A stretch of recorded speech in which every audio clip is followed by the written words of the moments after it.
and if they have pronation, many times you'll not be able to get your finger in underneath their foot more than about maybe your first knuckle is about where, is about the limit of what you can do. Now, when this happens, when your foot pronates in like that, you lose some of the ability to function in this mortise joint of the ankle.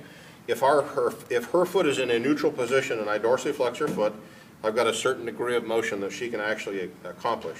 If I pronate and then do it again, not nearly the same amount of motion. You can try this on yourself after you get done. So when you pronate, you lose the ability to dorsiflex your foot. What that means is that the push-off phase of your stride, instead of coming off of the end of your foot, you come off of the inner surface of your foot, and it'll induce the formation of a bunion.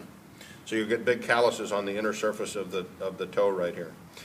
The other thing with that is they'll wear their shoes really bad on the outside, because as they push off and they're like this, now they come down and they're landing like a duck. Instead of on the end of their foot, they're coming down like this.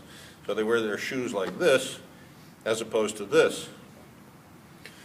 Now, if I have her foot in a neutral position and I have her watch her knee, and then I pronate her foot, watch what happens to her knee when I do that. It torques it in. It increases that Q angle. You do that over and over and over and over again, what you end up with is a little hotness right here at this medial meniscus. It'll be really sensitive right there. Okay? Now stand facing me. Look down at your feet. I want you to accentuate pronation. Now, you see what happens to your knees when you do that? They both turn in, right? Now, holding that position with your feet and your knees, stand and look straight ahead. What does that feel like in your lower back?